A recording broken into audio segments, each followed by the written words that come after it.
اعوذ باللہ من الشیطان الرجیم بسم اللہ الرحمن الرحیم الحمد للہ رب العالمین ثم الصلاۃ والسلام سیدنا و نبینا و مولانا بالقاسم محمد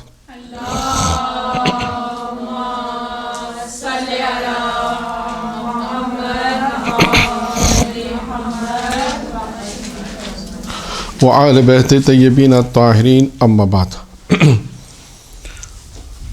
آج کا جو ہمارا عنوان ہے اور جو موضوع ہے وہ ہے دنیا اور آخرت میں خیر، یعنی انسان دنیا اور آخرت میں اگر خیر چاہتا ہے تو وہ کن کاموں کا انجام دے کہ اسے خیر حاصل ہو جائے۔ یہ عنوان میں نے خود تعین نہیں کیا بلکہ خود امیر المومنین علی بن ابی طالب علیہ الصلاۃ والسلام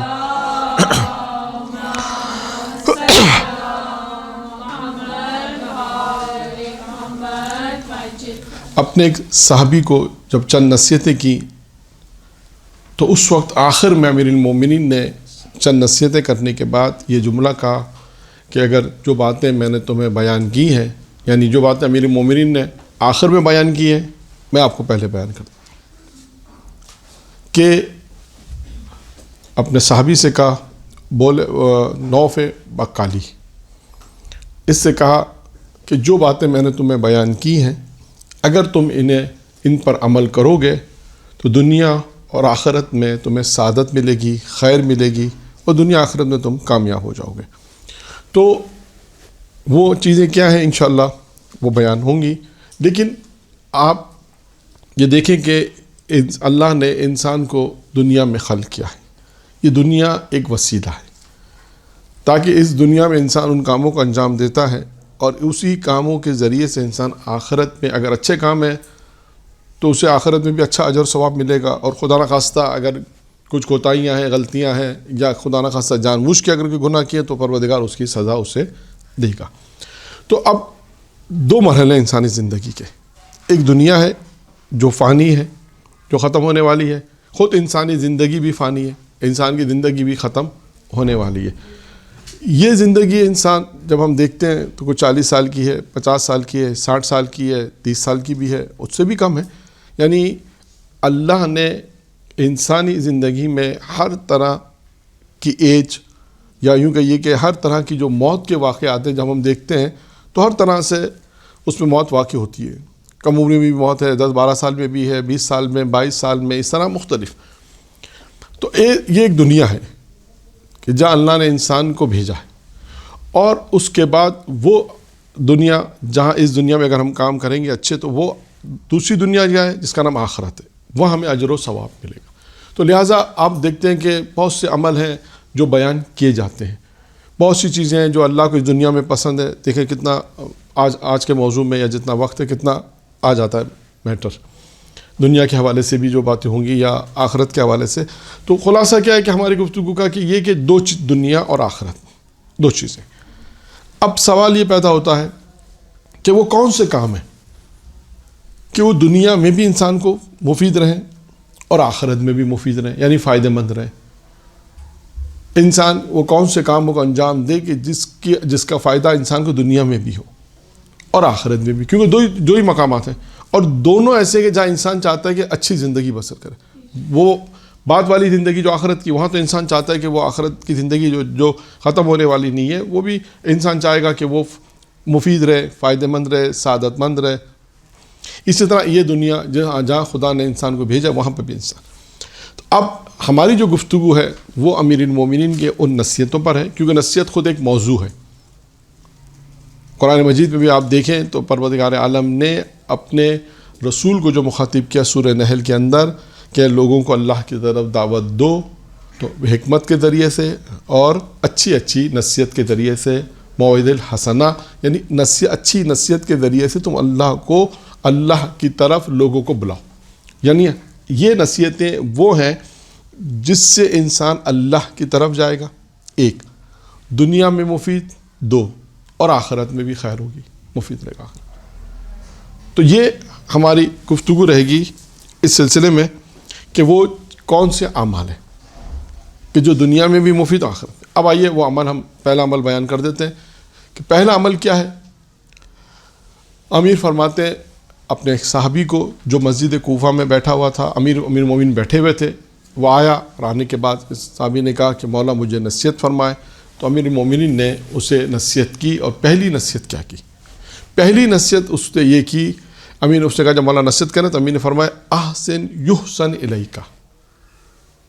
یعنی کیا مطلب ہے کہ اچھائی کرو تاکہ تمہارے ساتھ بھی اچھائی ہو. ایک قانون کلی، دیکھیں ایک قانون کلی امیر المومنین نے بیان کیا. اگر دنیا میں خیر چاہتے ہو، آخرت میں خیر چاہتے ہو، تو قانون کلی جسے ہم کہتے ہیں نا، قانون کلی بنا. اگر تم چاہتے ہو تو تم اچھائی کرو تاکہ تمہارے ساتھ بھی اچھائی سکے.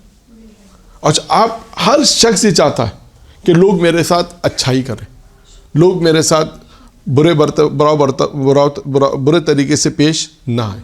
ہر انسان چاہتا ہے کہ لوگ ادب سے بات کریں، تہذیب سے بات کریں، اچھے طریقے سے بات کریں. ہر انسان یہ چاہتا ہے، اور یہ بھی چاہتا ہے کہ میرے ساتھ لوگ نیکی بھی کریں، ہمدردی کریں، جسے ہم کہتے ہیں ہمدردی کرنا، نیکی کرنا. تو اب اس کا قانون کیا ہے؟ اس کا قانون امیر المومنین نے ارشاد فرمایا، اس کا قانون یہ ہے کہ اگر تم یہ چاہتے ہو کہ تمہارے ساتھ اچھائی کی جائے تو اس کا عمل کیا ہے کہ تم لوگوں کے ساتھ پہلے اچھائی کرو. تم لوگوں کے ساتھ اچھائی کرو گے تو تمہارے ساتھ بھی اچھائی ہوگی. اب انسان، اب یہ دیکھیں یہ کلی موضوع ہے، اس میں بہت سارے واقعات ہیں. آپ نے سنے ہوں گے، اہل علم سے بھی سنے ہوں گے، کتابوں میں بھی ہیں کہ اچھا اس کی کوئی نہ کوئی ایک مثال ضرور ہوگی. کوشش کروں گا کچھ چیزوں کی میں مثال پیش کر سکوں گا. ہو سکتا ہے کچھ چیزوں کو میں صرف سرسری سا بیان کر دوں، ان کی مثالیں شاید بیان نہ کریں، لیکن کچھ چیزوں کی ہم مثال کوشش کریں گے کہ ان کی مثالیں پیش کریں، کہ اس مثال کے اندر ہم یہ واضح کریں گے کہ امیر المومنین نے جو یہ ارشاد فرمایا کہ اچھائی کرو تاکہ تمہارے ساتھ بھی اچھائی کی جا سکے. اب کیونکہ واقعات جو مجھے سنانے اس میں ٹائم لگے گا، میرا خیال ہے 2-3 منٹ رہ گئے ہیں، تو لہٰذا کوشش ہم یہ کریں کہ ابھی وقفہ کرتے ہیں جیسے طریقہ کار ہے. تو وقفے کے بعد جو ہے وہ واقعہ کہ یہ پہلا قانون جو ہم نے بیان کیا کہ انسان دنیا اور آخرت میں خیر چاہتا ہے، تو پہلا کیا قانون ہے کہ اچھائی کرو. تم اچھائی کرو تاکہ تمہارے ساتھ بھی اچھائی ہو جائے. اب اس بات کو سمجھانے کے لیے مجھے آپ کو تقریباً ایک واقعہ کافی ہوگا، جو میں ایک واقعہ بیان کروں گا تو اس سے یہ بات واضح ہوگی کہ دیکھیں دنیا میں اگر انسان دوسروں کے ساتھ اچھائی کرتا ہے تو اللہ اس کے ساتھ کس طرح اچھائی کرتا ہے. ایک یہ بھی ہے، اور دوسری یہ بھی کہ ایک مومن دوسرے مومن کے ساتھ فائدہ. آپ کو ممکن آپ کسی کے ساتھ اچھائی کریں تو، اور یہ اسی قانون کے تحت لوگ بھی آپ کے ساتھ اچھائی کریں گے. ایک یہ ہوگا، اور اللہ کی طرف سے بھی آپ کے پاس ہیلپ ہوگی، کمک ہوگی، مدد ہوگی، اللہ بھی آپ کی مدد کرے گا. تو انشاءاللہ جو واقعہ جو ہے وہ میں وقفے کے بعد بیان کروں گا. درود پڑھیں محمد و آل محمد.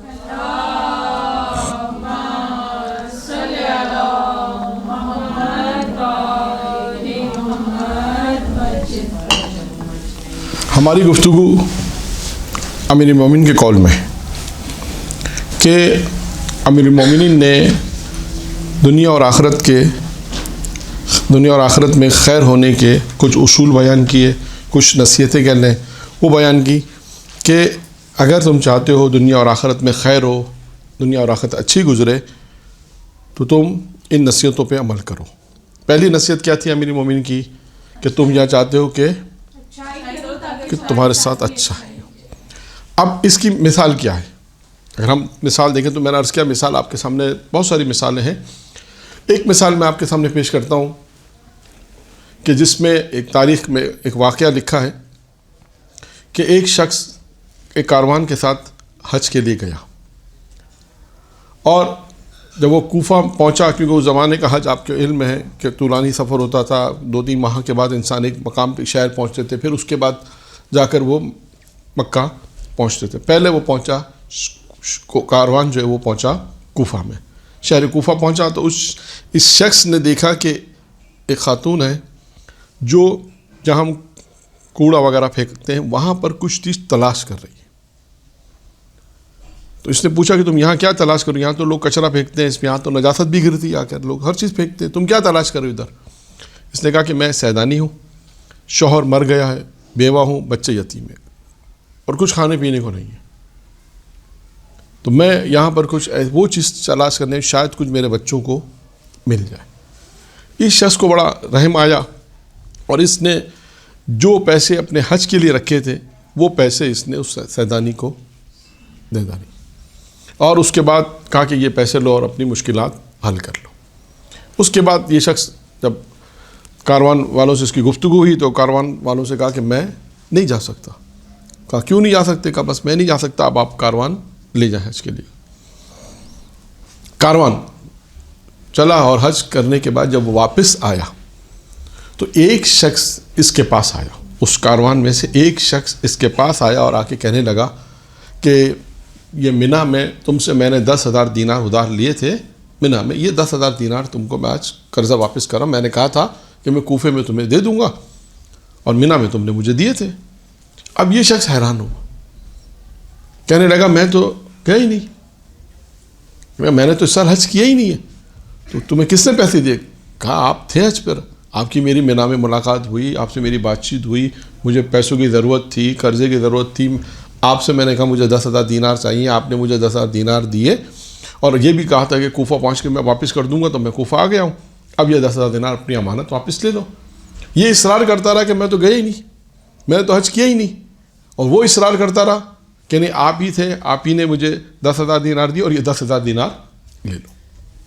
اب دونوں میں کافی بحث، اس نے کہا بھائی یہ 10,000 دینار لو اور جاؤ، میں واپس جا رہا ہوں۔ اب یہ شخص پریشان ہے کہ 10,000 دینار میں نے تو حج کیا ہی نہیں، کس طرح کیا ہوا واقعہ ماجرا، بہت پریشان رہا، اور آخر جب یہ پریشانی کے عالم میں سویا، لکھا کہ خواب میں پیغمبر آئی، اور پیغمبر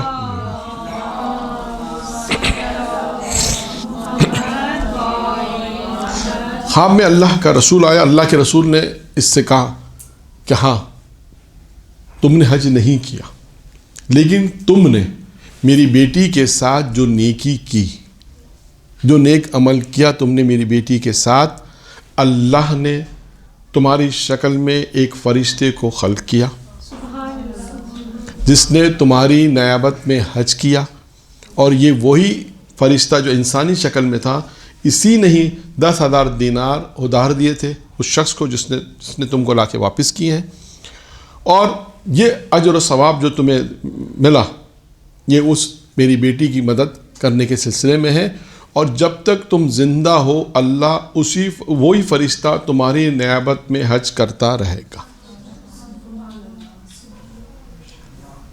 تو اب آپ دیکھیے، میں نے بہت جلدی اس کو آپ کے سامنے بیان کیا ہے کہ اب اس واقعے میں کیا ہے کہ ہم نے کسی کے ساتھ نیکی کی، اللہ نے کس طرح اس کا اجر و ثواب ہمیں دیا، اور کس طرح اللہ نے وہ پیسے ہمیں لوٹائے۔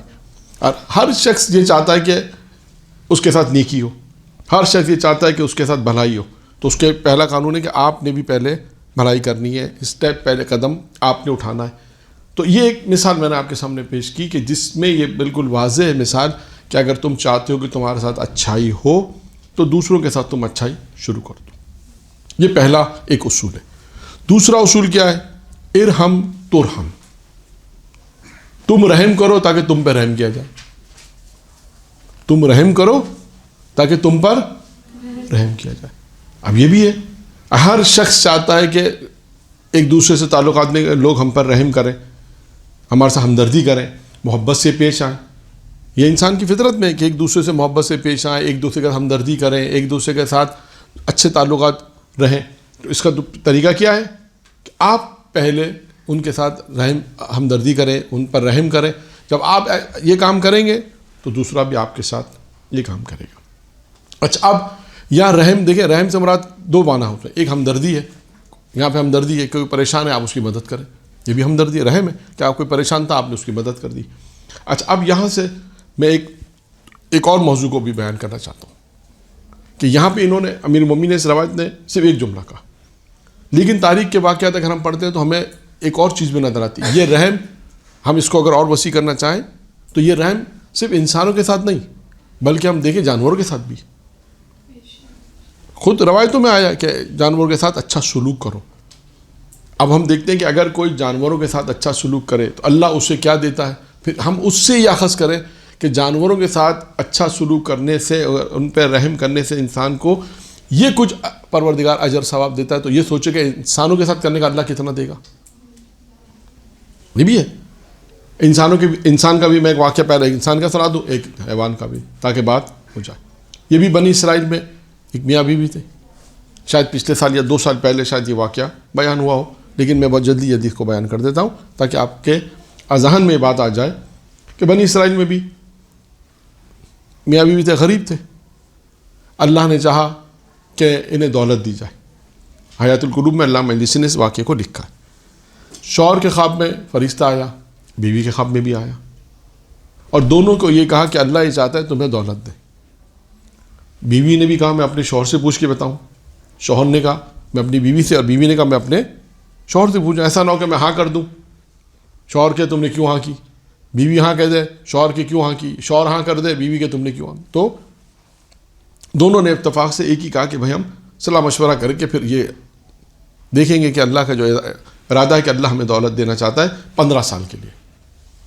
کتنے سال کے لیے؟ 15 سال. اب جب دونوں اٹھے، دونوں نے خواب ایک دوسرے کو بیان کیا، تو کب کیا فیصلہ کریں؟ تو فیصلہ کرتے ہیں کہ اللہ ہمیں دولت دینا چاہتا ہے تو ہم دولت لے لیتے ہیں اللہ کی، بغیر زحمت کے اللہ دے رہا تو ہم اللہ کی دولت 15 سال تک ہمارے پاس آتی ہے، ٹھیک ہے ہم رہ سکتے ہیں. دونوں نے فیصلہ کیا کہ ٹھیک ہے. اب یہ فیصلہ کرنے کے بعد اللہ کی طرف سے ان کے پاس دولت آنا شروع ہوئی. اب انہوں نے کیا دولت کا سوال یہ بغیر زحمت کے دولت آ رہی ہے نا، تو کیا انہوں نے اس دولت کا؟ وہی کیا جو اس روایت میں کہ ایک دوسرے پر رحم کیا. ارحم تو رحم. کیا دوسروں کو دینا شروع کیا، دوسروں کی مدد کرنا شروع کی. دوسرے جو دوستان، ہمسائے، رشتہ دار جو مشکلات میں تھے ان کی مدد کرنا شروع کی، ان پر رحم کیا. کوئی آیا کسی مدد کے لیے اس کو پیسے دیے، کوئی کسی طرح آیا اس کی ہیلپ کی، کوئی آیا اس کی مدد کی. تو اس طرح انہوں نے اس 15 سال اس طرح گزار دی. جو اللہ انہیں دیتا رہا وہ دوسروں کو دیتے رہے. پھر 15 سال جو مکمل ہو گئے، انہیں اس بات کا یقین ہو گیا کہ اللہ جو ہے یہ دولت ہم سے لے لے گا. قرار تھا کہ 15 سال تک ہمارے پر رہے گی. اور 15 سال کے بعد پھر جب خواب میں فرشتہ آیا تو اس نے کیا کہا؟ اس نے یہ کہا کہ اللہ کا ارادہ یہ ہے کہ تمہاری نیکی اللہ کو بہت پسند آئی، کہ تم نے جو دوسروں کے ساتھ ہمدردی کی، جو نیکی کی، یہ اللہ کو بہت پسند آئی، اور اللہ کا ارادہ ہے جب تک تم زندہ ہو یہ دولت تمہارے پاس رہے گی. تو آپ دیکھیں یہ کہ دوسروں کے پر انسان اگر ہمدردی کرے گا تو اللہ تعالیٰ بھی اس کے ساتھ ہمدردی کرے گا، اور دوسروں کے دلوں میں اللہ رحم پیدا کرے گا. اگر ہم انسانوں کے ساتھ ہمدردی کریں گے دوسروں کے ساتھ، تو اللہ ان کے دلوں میں ہمدردی رحم پیدا کرے گا، اور وہ ہمارے ساتھ ہمدردی کریں گے. پھر آگے چلتے ہیں. اب حیوانات کے قصے بھی بہت ہیں، ایک نہیں ہے، کئی قصے ایسے ہیں کہ حیوانوں کے ساتھ اگر انسان نے رحم کیا تو اللہ نے اسے کیا دیا. میں صرف ایک قصہ آپ کے سامنے بیان کرتا ہوں. ہندوستان کا ایک بادشاہ تھا ناصر الدین شاہ. اس کا طریقہ کار یہ تھا کہ وہ روزانہ شکار پہ جاتا تھا.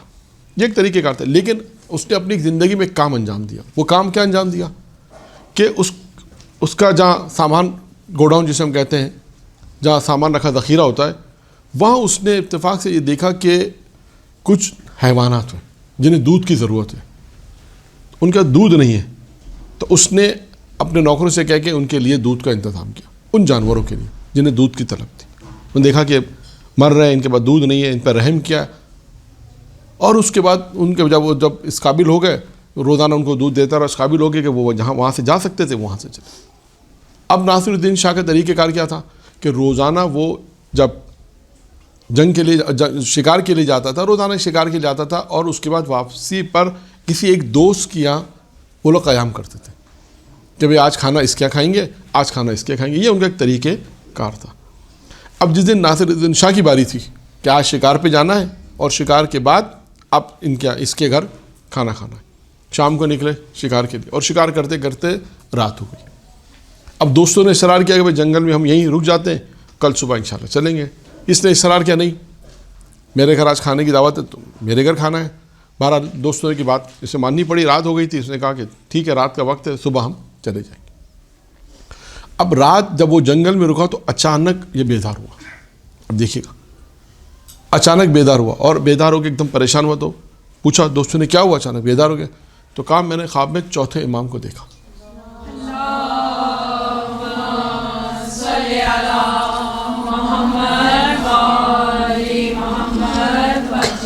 کہا میں نے چوتھے امام کو خواب میں دیکھا، اور انہوں نے کہا کہ دیکھو تم گھر جانا، تمہاری یہ بیوی ہے یہ تمہیں مارنا چاہتی ہے، یعنی اس نے کھانے میں زہر ملا دیا تھا، تم اسے طلاق دینا، جانا اور اسے طلاق دے دینا، ایک کام۔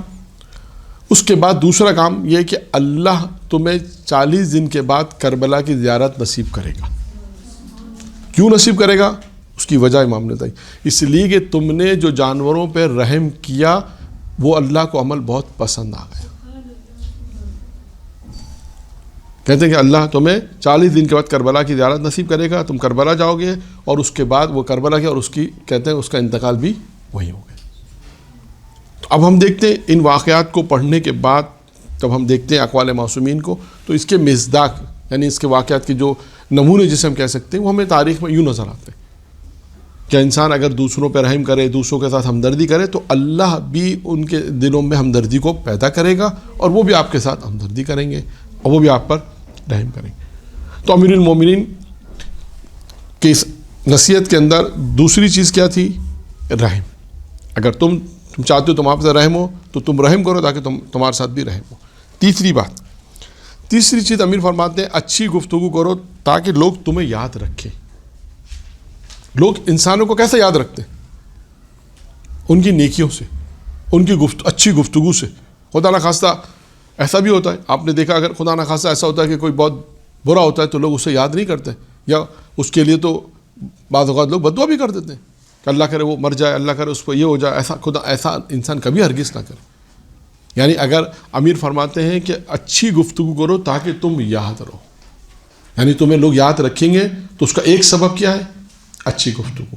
یعنی انسان اچھی گفتگو کرے گا، اچھی بات چیت کرے گا تو آج بھی دیکھیں بہت سے لوگ اپنے بزرگوں کو یاد کرتے ہیں کس عنوان سے؟ کہتے ہیں وہ کتنے اچھے تھے، کتنی اچھی ہماری تربیت کی، کتنی اچھی ان کی باتیں تھیں جو آج ہم کو یاد آتی ہیں۔ کہتے ہیں کتنی اچھی زندگی کے وہ اصول لے کے چلے گئے، کتنی اچھی باتیں وہ ہم کو بتا کے چلے گئے، تو ان اچھی باتوں کی وجہ سے وہ ہمیں یاد ہے۔ اور کتنے ایسے لوگ ہیں جن کو ہم لوگ یاد بھی نہیں کرتے۔ کیوں یاد نہیں کرتے؟ اس لیے انہوں نے کوئی اچھی بات کی نہیں۔ اگر اچھی بات کی ہوتی تو لوگ ان کو یاد رکھتے۔ یعنی امیر المومنین نے ایک اور اصول بیان کیا، اچھی گفتگو کرو، اچھی بات کرو تاکہ تم لوگ تمہیں یاد کریں۔ یعنی لوگوں کے یاد رکھنے کا ایک سبب کیا ہے؟ اچھی بات، اچھی گفتگو۔ آپ کہیں بیٹھے، کہیں اچھی گفتگو کی، کئی سالوں بعد، ہو سکتا ہے 2 سال 3 سال بعد کہیں گفتگو ہو رہی ہو تو وہ آپ کو کسی عنوان سے یاد کریں گے، ہاں فلاں ذاکرہ نے، فلاں خطیبہ نے فلاں درس میں بہت اچھی بات کی تھی۔ وہ اچھی بات کی وجہ سے آپ ان کے ذہنوں میں ہوں گی، اچھی گفتگو کی وجہ سے۔ کوئی مثال آپ نے اچھی دی، کوئی اچھی روایت سنا دی، کوئی بھی اچھی چیز، وہ اچھی چیز، اچھی روایت، اچھی بات اس بات کا سبب ہوگا کہ انہوں نے آپ کو یاد رکھا۔ تو بس اس میں مثالیں میں نے کہا نا، کوئی مثالیں تو بہت ساری ہیں، لیکن اس روایت کو آج مکمل بھی کرنا ہے کہ کتنی چیزیں امیر المومنین بیان فرمائی ہیں۔ اب آتے ہیں چوتھی چیز کیا ہے جو امیر نے فرمائی؟ وہ ہے غیبت سے پرہیز کرو۔ غیبت سے انسان کو چاہیے انسان پرہیز کرے، غیبت سے انسان بچے۔ اب یہاں پر ایک روایت امیر المومنین امام رضا علیہ الصلوۃ والسلام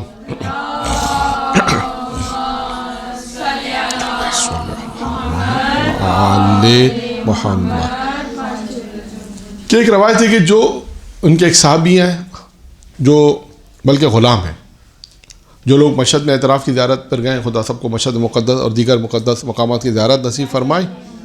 ان کے ایک غلام ہیں جن کا نام ہے ابا صلت حروی۔ وہ یہ نقل کرتے ہیں کہ امام رضا نے ان سے یہ نقل کیا کہ امام رضا ایک مرتبہ، وہ کہتے ہیں کہ امام رضا نے یہ فرمایا کہ اللہ نے ایک نبی کو خواب میں 5 چیزیں دکھائیں۔ لیکن ہمارے مورد ایک چیز البتہ، لیکن اسی روایت کے فائدہ یہ ہوگا کہ آپ کو دوسری چیزیں بھی پتہ چل جائیں گی۔ اس روایت کا پڑھنے کا ایک فائدہ یہ بھی ہے کہ آپ کو کچھ چیزیں اور بھی اضافہ ہو جائیں گی آپ کے انشاءاللہ۔ روایت ہے تو امام علیہ السلام نے کیا بیان کیا کہ اللہ نے اپنے ایک نبی کو خواب میں 5 چیزیں بیان کی۔ نمبر 1، اس نبی سے کہا، خواب میں الہام کیا اس نبی کو، امام رضا فرماتے ہیں کہ تم جب صبح اٹھو جو چیز تمہیں پہلی نظر آئے وہ کھانی ہے،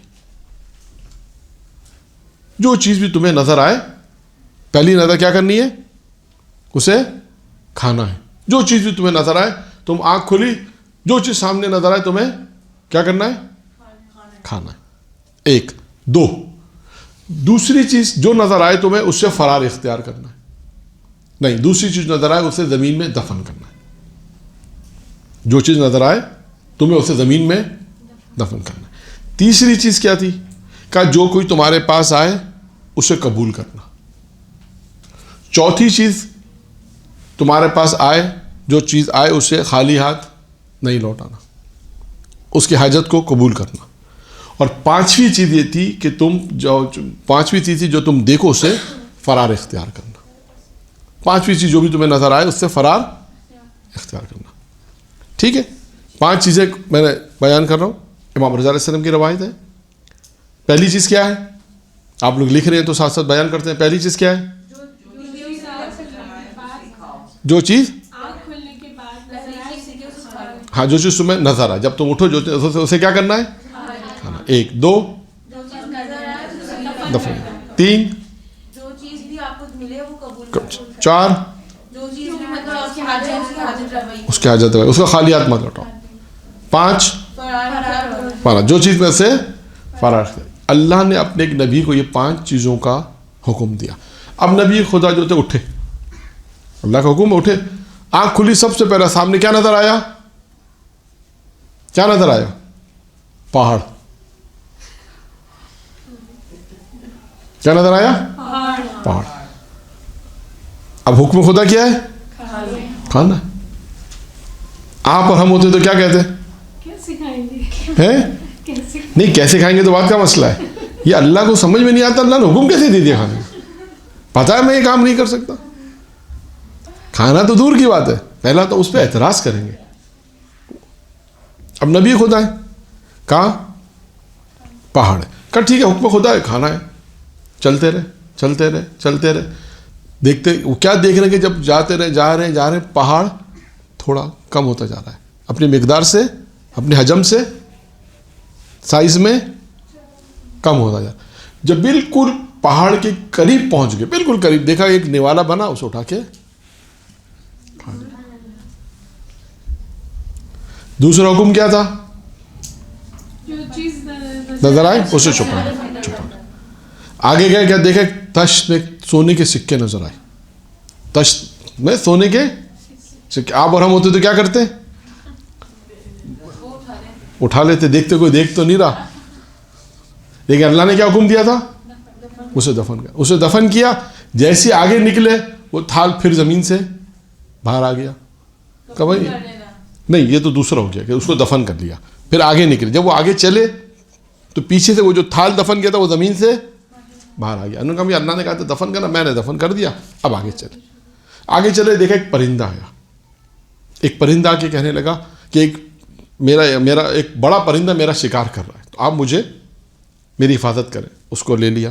تیسری چیز کیا تھی؟ اسے قبول کرو. کسے قبول کیا؟ پھر وہ پرندہ آ گیا جس پرندے کا شکار کر رہا تھا, وہ بھی آ گیا. اس سے کہا کہ آپ نے میرا شکار رکھا ہے, آپ مجھے کچھ دیں یا میرا شکار واپس کریں. تو لکھا کہ انہوں نے اپنی جسم کا گوشت یا کچھ چیز اسے بہرحال دی, جس سے وہ راضی ہو گیا. پھر اس کے بعد 5ویں چیز کیا تھی؟ فرار اختیار. جا کے کیا دیکھا کہ مردار پڑا ہوا ہے. کیا دیکھا؟ ایک مردار ہے. وہاں سے کیا کرنا تھا؟ فرار اختیار. وہاں سے فرار ہو گیا. یہ 5 حکم اللہ نے دیے, 5 حکم اللہ نے دیے, 5 پہ عمل کر لیا. اب کچھ سمجھ میں تو نہیں آیا. پھر دوسرے دن خواب میں امام رضا روایت نقل کرتے ہیں کہ اللہ نے اس نبی سے پوچھا کچھ سمجھ میں آیا؟ کہ نہیں سمجھ میں. جیسے آپ کی سمجھ میں بھی نہیں آیا, وہ نبی کی سمجھ میں بھی نہیں آیا تھا. نبی خدا تھے عورت, لیکن اللہ کی حکمت تھی, مصلحت تھی کہ کیا چیز اللہ اپنے نبی کو کیا بتانا چاہتا, کیا سکھانا چاہتا. دیکھیں بہت ساری چیزیں ہیں نا انبیاء کے ذریعے ہم تک پہنچی ہیں. اب آئیے امام رضا کی روایت کو مکمل کریں. اس میں اگرچہ میں نے عرض کیا شروع میں ہی کہ اس میں ایک چیز ہمارے موضوع سے مربوط ہے, لیکن میں نے اس روایت کو اس لیے بیان کیا کہ اس میں اور بھی چیزیں آپ کے علم میں انشاءاللہ اضافہ کریں گے. اب اللہ نے اس نبی سے کہا کہ فلسفہ سمجھ میں آیا؟ کہ نہیں, کچھ فلسفہ تو سمجھ میں نہیں آیا.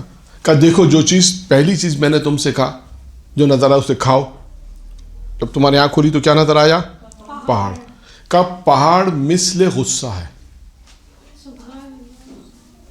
اگر اس پہ کنٹرول کر لیا تو مثل وہ ایک نوالا ہے جو تم نے کھایا. تو غصہ پہاڑ جو وہ مثل غصہ ہے، یعنی اس کو کھانا کتنا مشکل ہے، یعنی سر غصے کو کنٹرول کرنا بہت مشکل ہوتا. تو لہٰذا اس کو کنٹرول جب کرو گے کہ غصے پہ، اگر تم نے اپنے غصے پہ کنٹرول کر لیا تو وہ ایسا ہے جیسے ایک شیرین نوالا ہوگا جیسے تم نے کھایا. نمبر 1. نمبر 2 کا وہ تمہیں جو کہا تھا تش سونے کا دفن کرنا، وہ تمہاری نیکیاں تھیں. تمہارا کام ہے اپنی نیکیوں کو چھپاؤ. خدا کہتا ہے میرا کام ہے نیکی کو ظاہر کرنے کا کام. تم اپنی نیکیوں کو انجام دو لیکن چھپا کے انجام دو. اور میرا کام ہے نیکیوں کو ظاہر کرنا. تیسرا جو تم سے کہا تھا کہ وہ پرندے کو قبول کرنا، اس کا مطلب یہ تھا کہ اگر کوئی تمہیں نصیحت کرے، نصیحت کرنے والا، تو اس کی نصیحت کو قبول کرو. جو کہا تھا کہ پرندے کو لو، اس کا مطلب یہ تھا کہ نصیحت کو قبول کرو. چوتھا جو آیا شکار کے لیے اور کہا کہ جس نے شکار طلب کیا، اس کا مطلب یہ تھا کہ اگر کوئی تمہارے دروازے پر آئے تو اسے خالی ہاتھ مت لوٹاؤ، بالآخر کچھ نہ کچھ دے دو. اور پانچواں اور آخری جو تم سے کہا گیا ہے کہ مردار سے فرار اختیار کرو کا، اس کا مطلب ہے غیبت سے فرار اختیار کرو. دیکھیے کہاں سے روایت کہاں پہنچ گئی ہماری. تو غیبت سے انسان پرہیز کر، امیر مومنین فرماتے ہیں. یہ تھی چوتھی چیز. اب آئیے پانچویں چیز. پانچویں امیر مومنین ارشاد فرماتے ہیں کہ جھوٹ بولتا ہے وہ شخص، یعنی جھوٹا ہے وہ شخص جو اپنے آپ کو حلال زادہ تو کہتا ہے لیکن ہماری اولاد سے اور ہم سے نفرت کرتا، دشمنی کرتا. امام فرماتے ہیں کہ وہ جھوٹ بولتا ہے. کوئی جھوٹا ہے وہ شخص جو حلال زادہ ہے اس کے باوجود بھی ہماری اولاد سے اور ہم سے دشمنی کرے. اس کے بعد امام نے فرمایا چھٹی چیز، جھوٹ بولتا ہے وہ شخص. یہاں پر بھی وہی لفظ ہے، جھوٹ بولتا ہے، یعنی جھوٹا ہے وہ شخص کہ وہ گمان کرے کہ وہ حلال زادہ ہے. گمان کرتا ہے کس بات پر؟ کہ جبکہ وہ حلال زادہ ہے لیکن وہ فعل قبیح، جو عورت اور مرد کے درمیان جو فعل قبیح ہے وہ اس کو دوست رکھتا ہو، یعنی وہ فعل چاہتا ہے، خدا نخواستہ اس فعل کو انجام دینا چاہتا. وہ امام فرماتے ہیں، اس کو دوبارہ سنیں، جھوٹ بولتا ہے اور وہ گمان کرتا ہے کہ وہ کہتا ہے کہ میں حلال زادہ ہوں لیکن وہ فعل قبیح کو دوست رکھتا ہو، یعنی یہ چاہتا ہو کہ اس خدا نخواستہ اس فعل کو میں انجام دوں.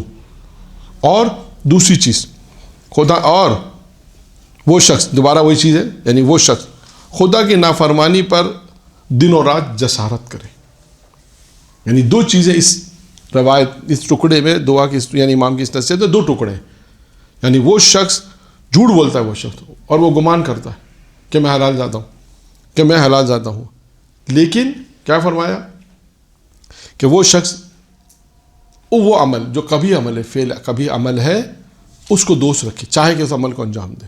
اور اس کے بعد پھر کہے کہ خدا کی نافرمانی، اور خدا کی نافرمانی کرنے پر دن اور رات جسارت کرے وہ شخص. بات واضح ہو گئی؟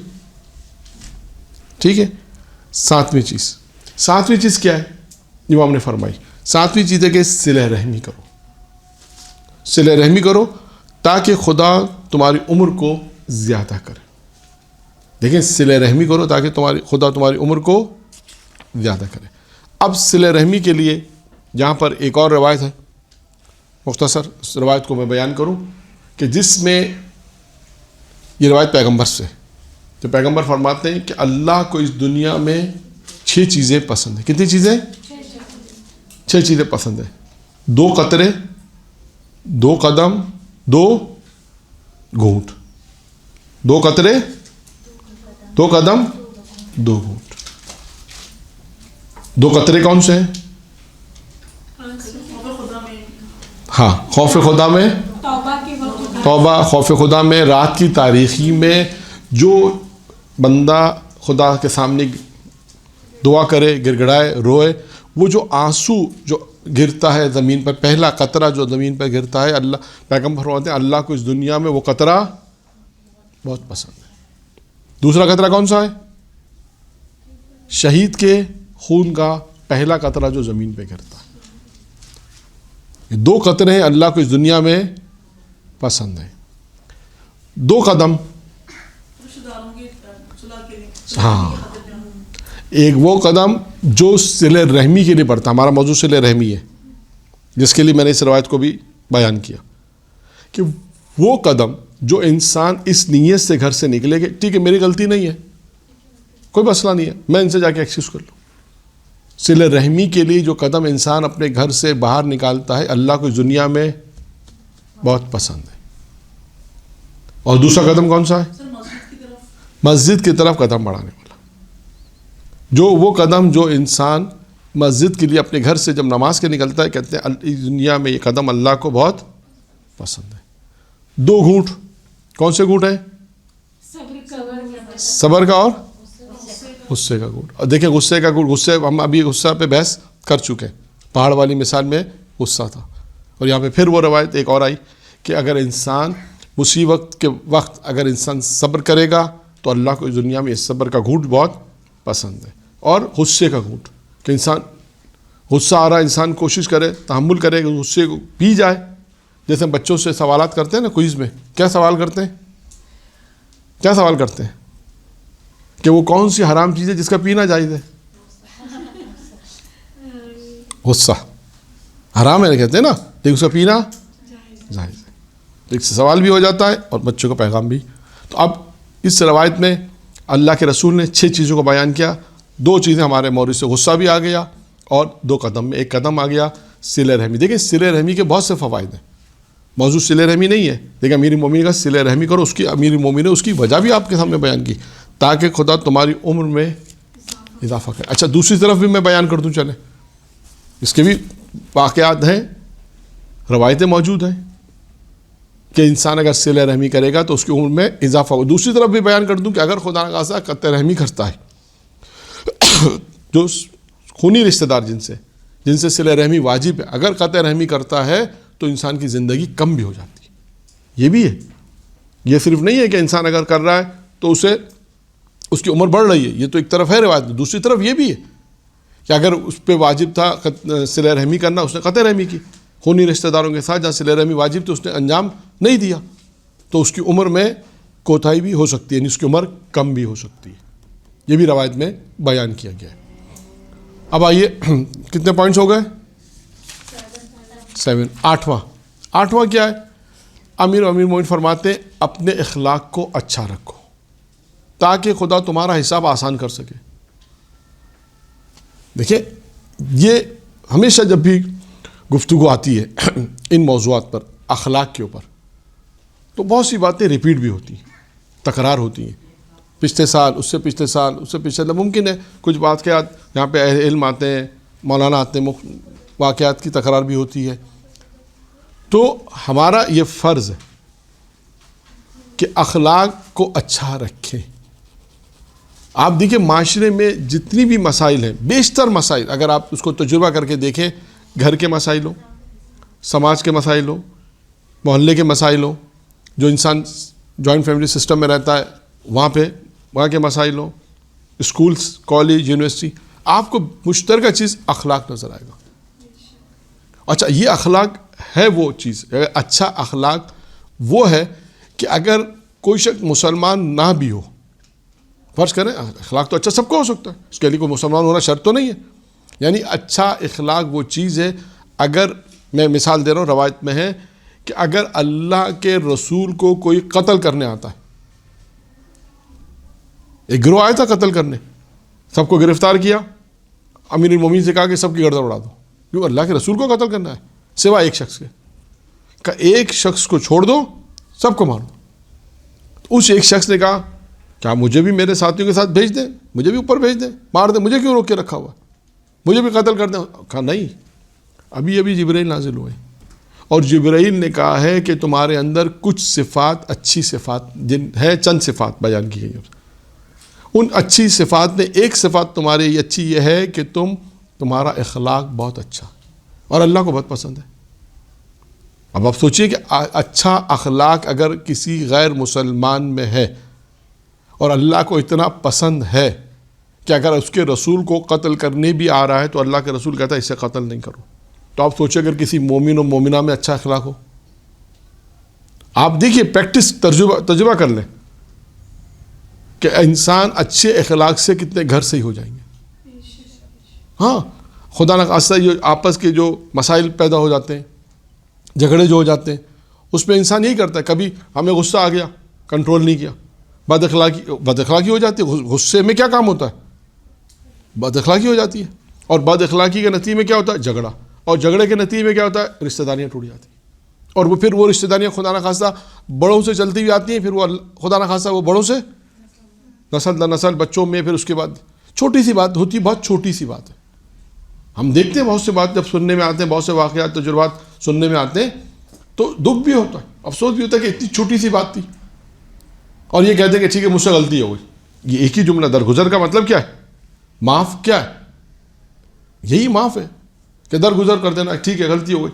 انسان ایک تو یہ کام کرو, اپنا اخلاق کو اچھا رکھے بچوں کے ساتھ, بچوں کا بڑوں کے ساتھ. اچھا ہمارے یہاں ایک ہے کہ بعض اوقات لوگ کہتے ہیں بچوں کا اخلاق اچھا ہونا چاہیے, کہ بڑوں کا نہیں ہونا چاہیے. بھائی بڑوں کا بھی بچوں کے, آج کل تو زیادہ اس بات کو بچے زیادہ نوٹ کرتے ہیں. ذرا سا آپ ڈانٹ دیں, اور بالخصوص کسی اور کے سامنے ڈانٹا تو اور مصیبت ہے. اپنی انسلٹ محسوس کرتے ہیں, آپ نے میرے دوستوں کے سامنے کیوں ڈانٹا, فلاں کے سامنے کیوں ڈانٹا. اگر آپ کو ڈانٹنا ہی تھا آپ اکیلے میں ڈانٹ دیتے تو اور زیادہ انسلٹ محسوس کرتے ہیں.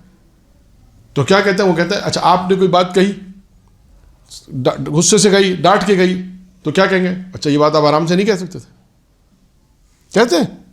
یعنی بچوں کو بھی یہ توقع ہے کہ ہمارے پیرنٹس ہمارے اچھے طرح بات کریں. جیسے بڑوں کو توقع ہے اگر کوئی آپ کے ساتھ بد اخلاقی سے پیش آئے تو آپ فوراً کہیں گے آپ کو اخلاق نہیں سکھائی, آپ کو کسی نے اخلاق نہیں سکھایا. فوراً آپ کہیں گے آپ کے پیرنٹس نے آپ کو تمیز نہیں سکھائی, ہم فوراً آپ کا اخلاق کہاں جاتا ہے. بالکل اسی طرح کہ بڑوں کو بھی چاہیے کہ وہ بھی بچوں کے ساتھ اچھے طریقے سے پیش آئیں. جیسے بڑوں کی یہ خواہش ہے کہ بچے اچھے اخلاق سے ہو, تو بچوں کو بھی یہ خواہش ہے کہ پیرنٹ جو ہے وہ بھی ہمارے ساتھ اچھے طریقے سے بات کریں. اسی طرح استاد و شاگرد کو لے لیں, ہر جگہ یہ آپ کو چیز نظر آئے گی کہ انسان کا اخلاق اچھا ہونا چاہیے. اب موضوع کیونکہ اخلاق نہیں ہے, ورنہ میں نے عرض کیا کہ ہر موضوع ایسا ہے کہ جس کے اوپر بحث کی جا سکتی ہے, اور موضوع سارے ایسے ہیں کہ امیر المومنین کی نصیحت نہیں ہے. یہ وہ نصیحتیں ہیں کہ جس میں نے عرض کیا کہ دنیا اور آخرت میں خیر ہے. اخلاق اچھا رکھیں, آپ دیکھیے گا کتنے اس میں برکت ہوتی ہے.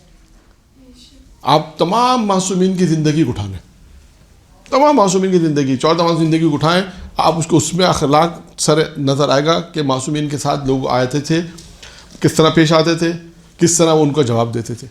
پھر اسی طرح آپ کو معصومین کی زندگی جو ہمارے لیے حجت ہے, پھر ہم اور آگے جا کے دیکھتے ہیں تو علماء کرام مجتہدین کی زندگی بھی آپ دیکھیں, اس میں بھی آپ کو تحمل نظر آئے گا. کوئی آ کے بد اخلاقی کرتا ہے تو وہ کیسے اچھے طریقے سے جواب دیتے ہیں.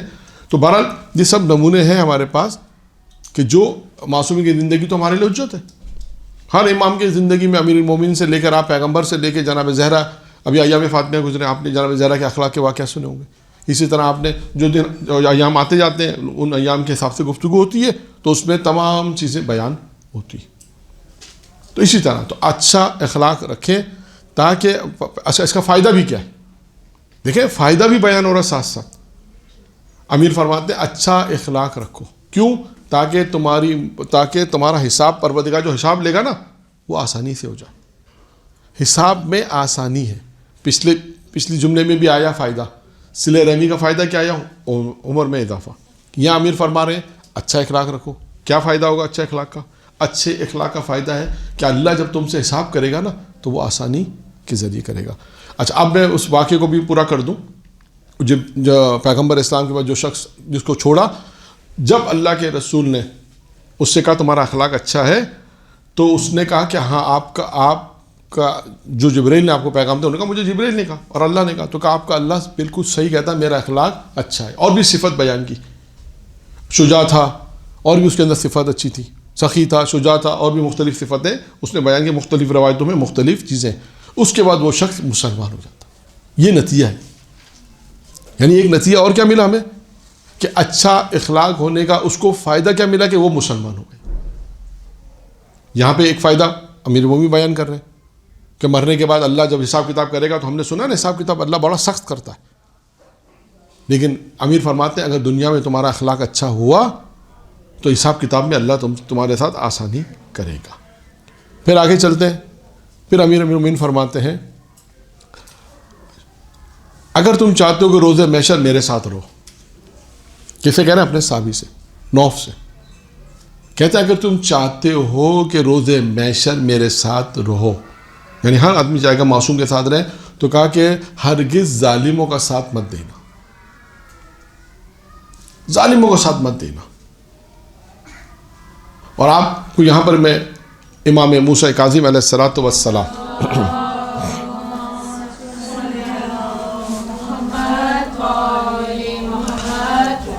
کی زندگی میں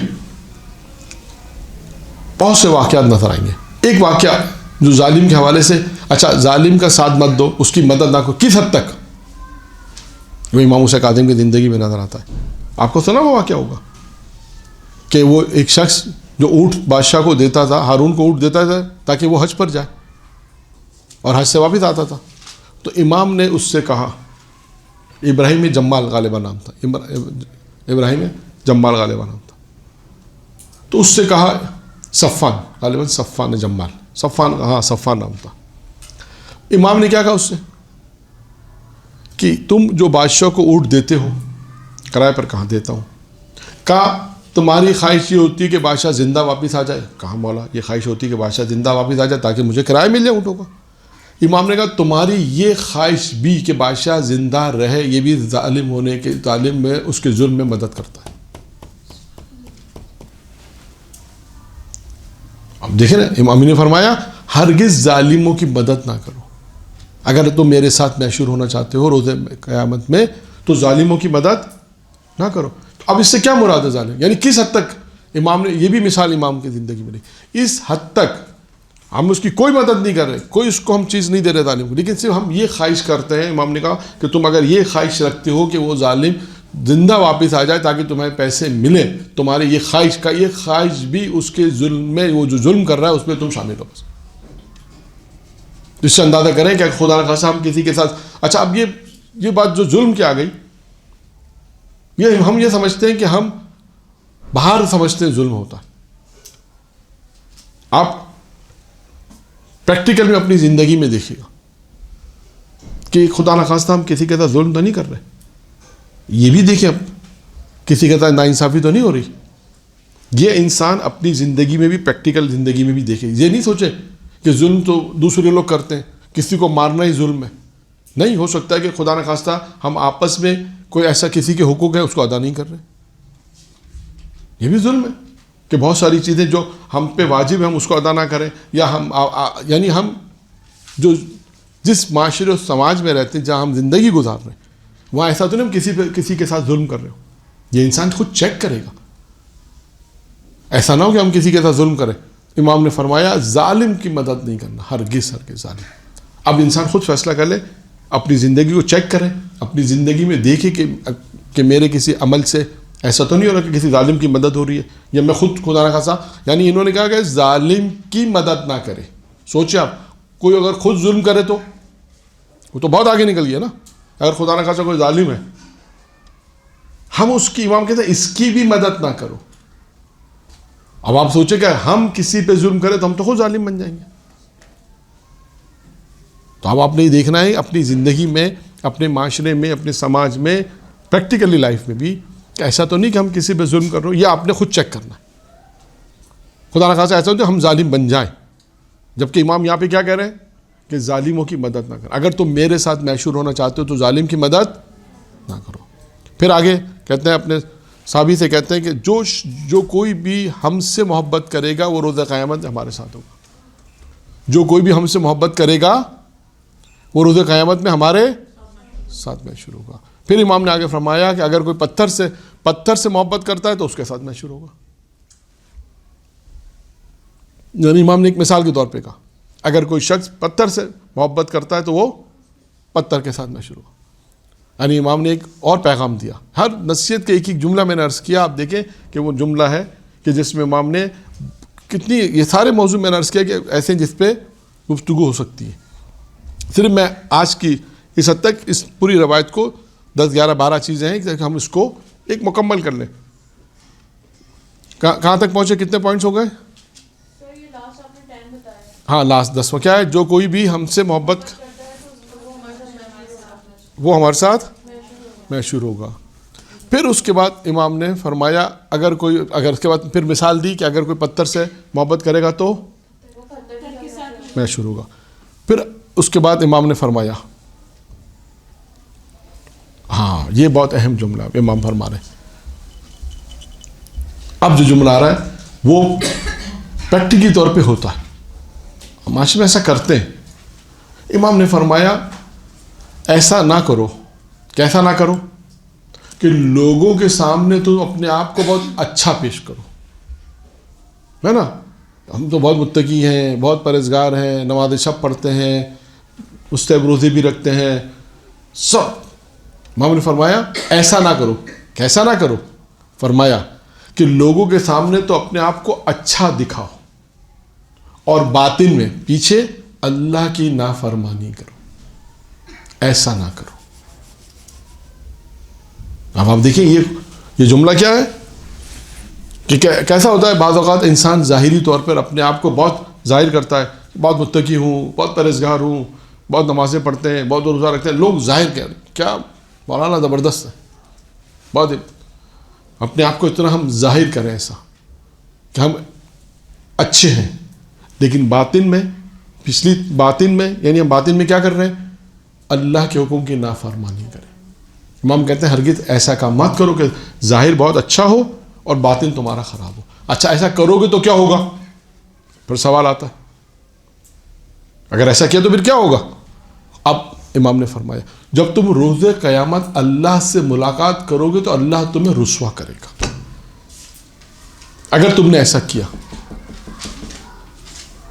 دیکھا امام علی علیہ السلام نے نتیجہ بھی ساتھ ساتھ دیا. اگر تم نے ایسا کیا، کیسا کیا؟ کہ اپنے آپ کو بہت اچھا شو کیا. آج کے اسلام میں بہت اچھا اپنے آپ کو دکھایا کہ میں آج کے اسلام میں سے کہتے ہیں بہت اسمارٹ ہوں، بہت زیادہ اپنے آپ کو شو کیا کہ میں بہت اچھا ہوں، لیکن باطن میں کیا ہے؟ اللہ کی نافرمانی ہو رہی ہے. جب کوئی دیکھنے والا نہیں، جبکہ دیکھنے والا خدا ہے وہاں پر. لیکن ہم ظاہری اعتبار سے کیا سمجھتے ہیں کہ یہاں میں کوئی دیکھنے والا نہیں ہے، لیکن حقیقت میں اللہ ہے جو دیکھ رہا ہے. اور اگر ہم اس میں وہاں پر اگر گناہ کریں، پروردگار عالم کی معصیت کریں، پھر امام فرماتے ہیں اگر تم نے ایسا کام انجام دیا تو پھر پروردگار عالم کیا کرے گا؟ اس کے نتیجے میں روز قیامت جب تمہاری اللہ سے ملاقات ہوگی تو اللہ تمہیں رسوا کرے گا. یہ 11 نصیحتیں تھیں امیر المومنین کی، جو امیر المومنین نے 11 نکات بیان کیے ہیں. 11 نصیحتیں سمجھ لیں، 11 اصول سمجھ لیں زندگی گزارنے کے. جو آپ اس کو عنوان دینا چاہیں آپ عنوان دے سکتی ہیں کہ امام پھر اس کے بعد امیر المومنین آخر میں جو جملہ جو میں نے آپ کو پہلے بیان کر دیا. امیر المومنین نے کہا کہ جو باتیں میں نے تم سے کہی ہیں، جو باتیں میں نے تمہیں بتائی ہیں، تم اس پر اگر عمل کرو گے تو دنیا اور آخرت کی تمہیں سعادت نصیب ہوگی. دنیا اور آخرت تمہارے لیے خیر ہے. خیر وہی ہے اچھا، سعادت، خوش نصیبی، یہ انسان کے لیے کہ انسان اگر چاہتا ہے کہ دنیا میں اور آخرت میں خیر چاہتا ہے تو امیر المومنین کی اس 11 نصیحتوں پر عمل کرے گا تو انشاءاللہ تعالی پروردگار عالم اسے دنیا اور آخرت میں خیر نصیب کرے گا. درود پڑھے محمد و آل محمد.